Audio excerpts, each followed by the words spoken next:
Hello, everybody, and welcome to another episode of Victory Leaders Lounge podcast. Today, I have a very special guest with me. It's somebody who's still serving in the military. I don't get too many people on here that are still in. Usually, we talk about the after show, so maybe we'll get a little bit of other insight from the inside today. But no, his name is Kyle Hogan, and I'm going to let him introduce himself. Kyle, you want to give an introduction and tell us a little bit about what's going on?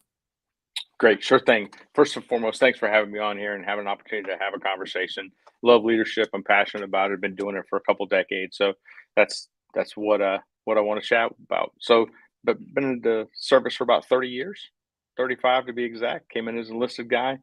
I got out, went to college, came back as an officer, and have spent the better part of the last 2 decades in positions of leadership. And I am on the active side for the next about 4 months, and I'm transitioning. I'll do that public, the private pivot transition that a lot of us go through, and I'm looking forward to what's in the next chapter. But if there's anything I can do to help enable others not to repeat my mistakes and learn from what I've done, it's our job as leaders to give it all away and not take it with us. I completely agree. As a matter of fact, I couldn't agree more. We try to do that with our kids, but it doesn't always work. Sometimes they just don't want to listen. No, they just don't want to listen. No, but okay. So what do you do for the Army right now? So in my current role, I am the commander of Corpus Christi Army Depot. So within, the overarching defense industrial base, the things that enable us to be protected as a nation is kind of split in half. There's the commercial side. You hear about, Northrop Grumman or General Dynamics or Lockheed Martin. That's the commercial side. I'm on the organic side. So each service branch has its own ability to organically repair, manufacture, remanufacture, and overhaul equipment for the service that they're in. Within the Army, there's 23 of these sites, and I have the aviation portfolio for the Army. 3 different weapon systems from a aviation perspective that the Army has: Black Hawk, Chinooks, and Apaches. And then all of those components, transmissions, gearboxes, engines that make the aircraft run, we do the remanufacturing or resetting, if you will, and Mm-hmm. then send them back out to the warfighter. So that's sort of the organization that I have oversight on here down in South Texas. Okay. Yeah, I actually did a lot of business with them when I was on active duty, specifically when I was deployed. So I worked transportation when I was in the military. And so for a little while, I had the role of helping out with the AOG. Hmm. So for the listeners who don't know what that is, that's the aircraft on ground. So when an aircraft needs to get back into service and it's been broken down, you got to, especially in a combat zone, you got to get those parts quickly. And so I worked a lot with his depot to get parts and or source parts from other places throughout the country and get those there pretty fast. So very familiar with your organization. It's an important one to the military. I'll tell you that much right now. Absolutely. So for So those that are not necessarily within the service, just think you got a flat tire and you got to find a Firestone. I'm Firestone. yes, a little bit more than Firestone, but Firestone nonetheless. No doubt. No doubt. So, a lot of people say it a different way. I give the Army's definition and I give the Webster's definition of leadership when I'm talking to people. But, to you, what does leadership mean? I know you even have your own business on the side of what you're doing. So I'm sure you describe it a bunch of different ways as well. So what does it mean to you? I think for me, leadership is something that has evolved over time. And maybe that's a good perspective from a maturation process. So as you develop and grow as a leader, maybe your definition should expand a little bit. So I'd look at it as the ability to achieve organizational success while developing subordinates to achieve their greatest outcome. Oh, that's wonderful. When you talk about organizational success, that can mean so many different things. But at the end of the day, it's creating that environment that people want to be a part of. And, when you create that want to be a part of instead of have to be a part of, then they do the work because, not that they're people pleasers necessarily, but they're doing it because you've created influence, not just with them, but there's that culture built in there. And so that's how things end up becoming successful. Absolutely. So if you look at success in a military standpoint, defend our nation, defend our freedoms. That is at the end of the day what we are required to do. And to be specific, in the maneuver, spires, and effect world, from a shooter perspective, to close with and destroy the enemy, to seize and hold key terrain, to make the outcome positive in a victory standpoint to win. We don't hire the services in the Army specifically to lose. We hire them to win and to protect our nation. So if you apply that in a business setting, your goal is to achieve a profit. Your goal is to win. So in a corporate setting, in a small business, in a restaurant, any type of environment, the key to success is, are you winning or losing? And understanding, how does your leadership impact that? If you are losing, what are you doing to get back to the winning side? You can be a football coach and talk through those metaphors and those analogies, or, selling tires. All of those, at the end of the day, the goal is to win. And win could be defined in many different ways, but a lot of time it's in the commercial sector as revenue. Yep. Of course it is. And I mean, you don't have a business without it.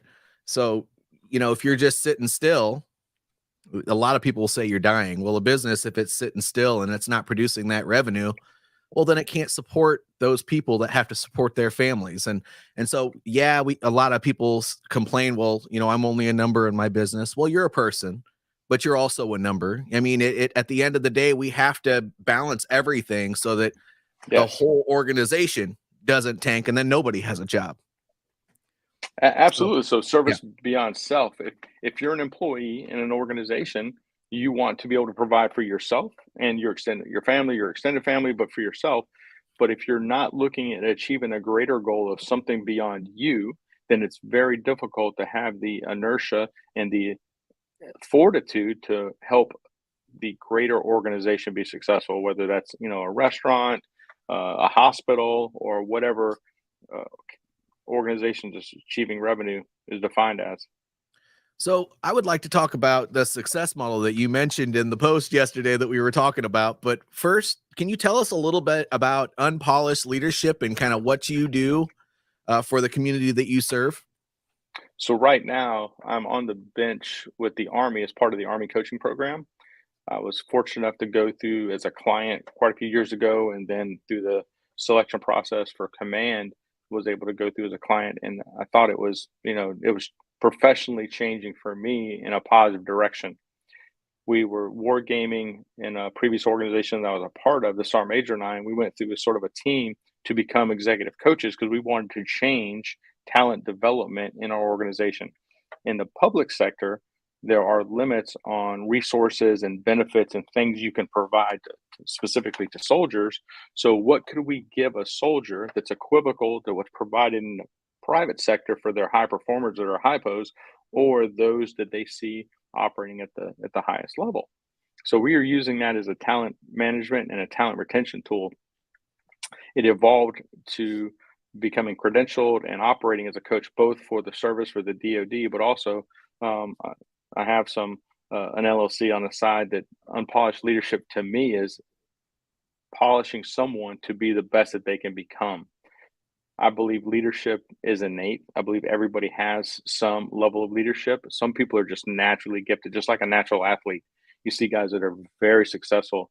I would argue that Patrick Mahomes is more of a natural athlete than Brady, but Brady's work ethic, he polished himself to be the best that he can be. Again, we can, semantics through that, but Sure. that's where the emblem from unpolished leadership, it's a stone and a knife. And the goal is, you sharpen a stone, or you polish a stone and you sharpen a knife to be the best that you can be.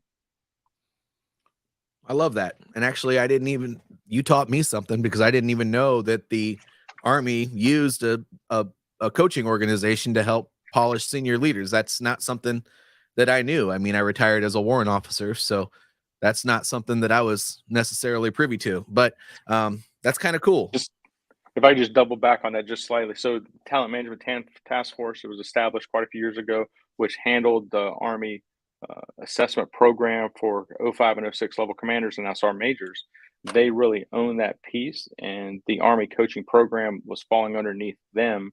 So that's where my start with coaching began. And unpolished leadership is just my thing on the side. Sure. But the Army coaching program is a thing, and it's nested within the greater DoD coaching. So if there are any listeners within the DoD or within the Army and you're looking for a coach, there's a bench of coaches available, and it's free to the service member. All you have to do is provide some time and your own energy to execute that.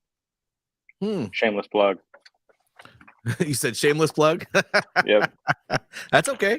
There's nothing wrong with making sure you have a coach. I mean, I brief this to everybody that I talk to because coaching is one of those things where they don't really understand it. So they know how athletes can use a coach, but they don't understand how the executive world can use a coach. And I always say, hey, look, if in the sports world, they take great athletes and make them champions.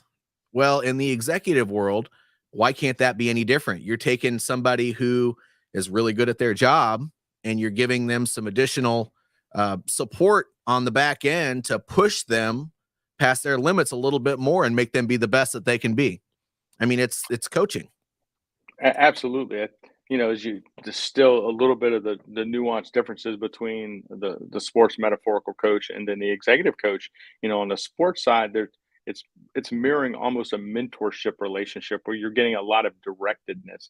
And then on the executive side, if you're looking from the credentialed coaching piece of it, it's self-determination theory. You're pulling out all of those natural attributes that that individual has, and you're allowing them to see themselves almost like a mirror in a little bit better light than what they were before. We consider them, whole, they're already good, but how can you pull out those little nuances to take them from that 90% to that 100%? They already have it within them. Your job as a coach is just be able to identify and help them pull it out. Hmm. Yeah, so I completely agree, and there's another part to that. It's not just pulling that out of them. I mean, when you're coaching somebody, not in the athletic world, I mean, it's question based, and you're Hmm. helping them come up with their own plans and stuff like that because they already know what to do. They hit an impasse because they hit an impasse. And so a really good coach helps them get the rest of the way because they help that person make their own plan to success. And then there's that accountability piece, which is so important. You can't take somebody to Absolutely. the next level without that accountability piece.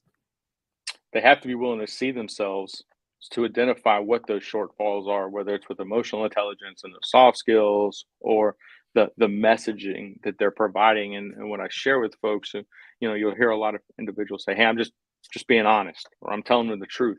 So the metaphor I use is truth can be used in two ways. It can be used as a sword. What is the condition of your own heart? Why are you being truthful in that action? Or it can be used as a shield to help protect someone to understand where they're going. So look at your condition, where are you at, and why are you providing that truth? So maybe that senior leader is delivering a lot of swords when he or she may want to use a little bit more of a shield. Yep. Yep. Yeah, because your words can actually destroy somebody just as easily as they can build somebody up. No The doubt. coach has to be smart enough to be able to kind of determine when to use which, because sometimes people need a smack upside the back of the head. Hey, hey, hey, hey, hey, no, get in the game. And but you got to do it the right way. And then other times, you need to be truthful with them in a way that's gonna build them up to give them more confidence so that they can take action on whatever that next step is. Don't lose the message with the delivery. Correct. That's a very smart way to put it. So, success. I'd like to talk about that for a few minutes. Can you Absolutely. define what that looks like to you? In what context? Because we get a little bit nuanced when we start playing with the semantic success. Success as an individual, as a service member, success as a coach, success as a client, success in a business. So let's distill that out just slightly. Sure. Well, I'm just going to use the exact example that you provided yesterday, which already know what it is, but I'm going to say it. You typed in there the path to success while enabling others. Can you tell us what that path looks like? Absolutely. As I alluded to a little bit earlier, my leadership journey has evolved, and thankfully it has. And you'll hear people talk about, well, I knew them as such and such, and they've changed. What you don't want is the same 21 or 28 or 32 or 42-year-old. You want people to grow and mature over time to continue to evolve that leadership wherewithal to be able to support success in others. So for me, success has grown from being an individual to more of a team sport where if I'm achieving success, who am I bringing with me? Who am I empowering? Who am I enabling? Who am I giving that pathway? If your expectation is for somebody to perform here, but you see them performing here, that pathway is your responsibility as a leader. Show them what to do. It's incumbent upon them to execute, but that path to success is at the individual level. But as leaders, it's our job to show them the way. You're absolutely right. There was nothing more gratifying for me before I became a warrant officer when I was still enlisted. I had an NCO that worked for me when I was an E5 who, I was an E7 and she was already on the selection list for E8 while I was getting ready to go to warrant officer school, but she surpassed me. And I know I didn't do that whole process with her. I mean, we were together at one duty station. We did a deployment together and so on and so forth. But to know that I had a piece of that. And then when I talked to her, she thanked me so much for that little piece that I gave her when she was a young junior enlisted person. It made me feel very good. And it made me feel good not because I'm all about myself. No, it's because my hard work and dedication does not go unnoticed. People appreciate when you feed into them. That's why leadership is so important. Leadership is not about Absolutely. you. Leadership is about others, serving others.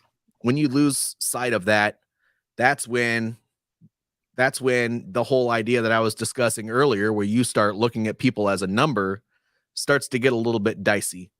When you start forgetting that those numbers and names have a face behind them, it gets to be a really, really tough thing, because then you don't care about the amount of hours that they're putting in, the kind of effort that they're putting into their job. You just want things to get done. And then the in the construction world, I've coached a few people and done some education programs with some people, and they always use that analogy of bringing the bigger hammer. I hate that analogy. You don't bring a bigger hammer. So that's when it gets to be a little bit dicey. There's an aspect of ego that's involved sometimes when you see leaders that fall off or get caught up and they think it's more about themselves. And I've been extremely fortunate to work for some amazing leaders over the course of my career, and I think it started very early. I had some powerful technical experts that taught me the aviation business and the repair and return business very early, and all the way through where I am now. The assumed trust when you go into a position, when you're working, there's a almost an inherent need to trust immediately. Now, again, trust but verify, because doers do what checkers check, but making sure that you trust those around you, so as you collectively win, it's not just an individual win, but a collective win. There's always great competition. It's like sibling rivalries that, who's got the best sales metrics, or who's meeting their dashboard metrics, and are we accomplishing, is this product line meeting its objectives? Are we at schedule? Are we behind or ahead of schedule? Where are we? What is our quality defect rate? All of those are great things to do to instill a little bit of competition. But from a success and from a leader perspective, how are you enabling others to see themselves, see the bigger picture, so you can all continue to win together? I agree. And you mentioned ego, and one of our viewers here, he mentions the ego is the enemy to leadership. The goal is, and I had this conversation with my good friend Derek. We do a Wednesday evening live stream every week. We talked about the ego and the super ego. So the whole idea behind that is, getting them to understand the difference so that they can think with the super ego instead of the ego. Because when you have that wisdom Hmm. and the wherewithal to look at the bigger picture and apply everything together and bring people together to get the mission done, you are just a piece of the pie too, which a lot of people don't understand. They try to protect their job. Well, yeah, if you're a piece of the pie, the way to protect your job is to help other people also protect their job, and everyone work together so that you have the most cohesive team and the best possible work environment. Absolutely. I had a technique a while back, and I'll probably get in trouble for sharing this, but I'm short final. So as an O4 commander, I had, I think, 9 platoon sergeants or E7s that worked for me, and I had them ranked on my whiteboard behind my desk. So you could walk by and you could see everybody's name. And there was a constant bickering about who was the top. I'm like, earn it. If you want to be number one, go be number one, but you got to earn it. Now, outside of our company area, I would never let that information go who was one through whatever. And for those who've written evaluations, you understand there's some nuances to numbers and stratifying by years and making sure that you don't have two. So I would never stratify somebody less than three because I knew even though I may have ranked them at 7 or 8, they would still crush any other organization if they were outside somebody else.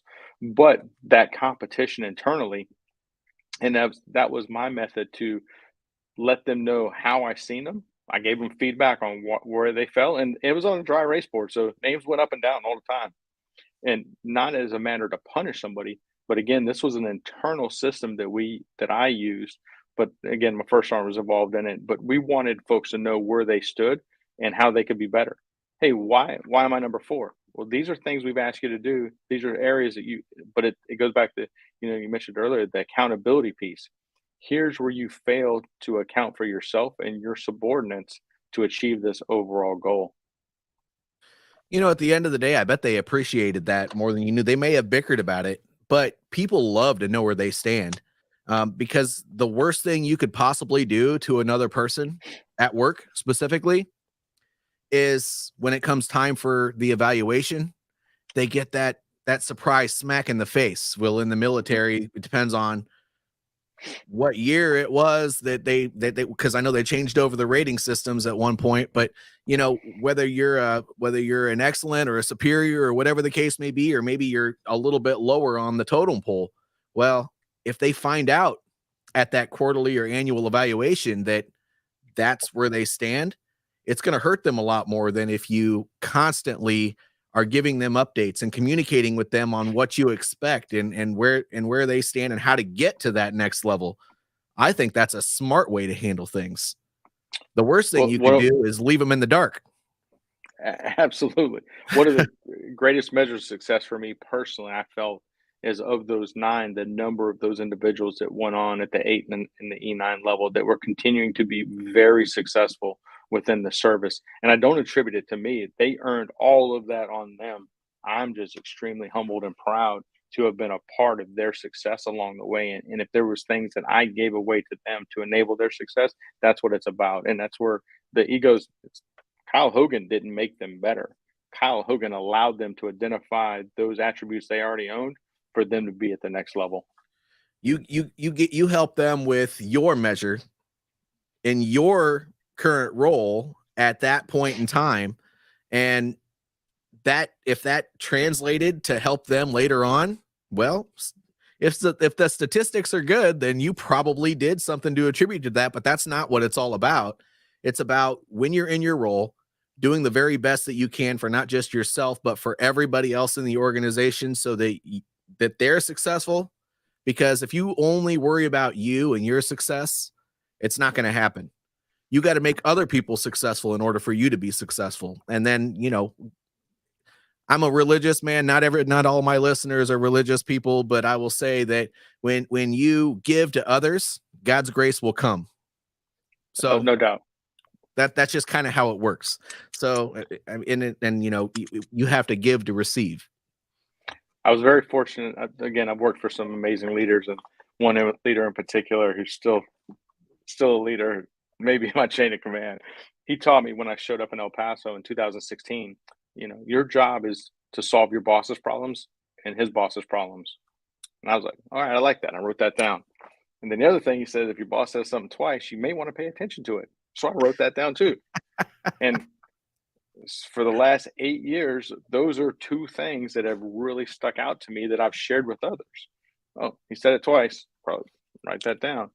Yes. So the professional success that I've had along the way is directly attributed to others and pouring in and enabling me. But when I shift that into the private sector, into a corporate setting, what are the gaps? What products aren't being delivered? What challenges are being presented? So it's not necessarily your job when you pivot to understand the nuances of the product, But if you can apply the same processes and see what their process variation is, you can achieve victory even in the commercial world, creating a revenue as well. Correct. And I think there's value because some people aren't as bold as we were in the military, and actually some military people aren't even really all that bold, to be quite honest with you. You have your soft-spoken people as well, even in the senior leader positions, but it doesn't hurt to walk up to your boss once in a while and just get an azimuth check. How have things been going? Do you need me to do anything for you? Is there anything I could be doing better, or something like that? I use that as a way for me to become successful, especially when I became a warrant officer, because it was just me and my NCO as a mobility warrant. And so when it comes to just me and her, you really have to communicate. I really had to communicate with my S4 or my G4 quite often to make sure that I'm meeting those objectives, because that dude was so swamped that he really didn't have time to come to me all the time and give me feedback or tell me how things were going. That's really not an excuse, but at the end of the day, when somebody doesn't really have anything in their emotional container to give, you have to reach out to them to make sure that you're helping them be successful. That's a great perspective. And I think what you're speaking to is a greater level of communication between organizations and leaders and subordinates. And again, I'm big in war stories, and this is one that I got before I went to command at the O5 level. A good buddy of mine was already in command and had an event take place that disrupted his professional progression. And there was an incident where two commanders' peers had different relationships with their boss. My buddy, who again uh, did not progress professionally, but he attributed it directly to his lack of communication with his boss. Mm. He was very good at what he did. He didn't need oversight. He didn't need anybody checking on him. But what he didn't establish was a routine communication methodology. So when push came to shove, and if there was doubt now placed upon him, he had not gone past that barrier of understanding and trust. So the other individual that was involved already had that communication, already had that relationship, so it defaulted to him. And it's not Mm. an I know both individuals think the world of both of them. It wasn't the one that continued professionally who did anything wrong, but he just had a more open and engaging communication style than my buddy who failed to do so because he was able to operate autonomously. So even if you feel like there are times where you don't need to talk to your boss, You just should do check it. in. Yeah. Just check in. Yep. Sometimes it sounds horrible, but they kind of forget. Bosses forget. I used to forget. When I had an entire platoon, do you think there were people that I would sometimes leave in the dust because I was always focusing on the work and the high performers and all those things that people that have a ton of people working for them do? Absolutely.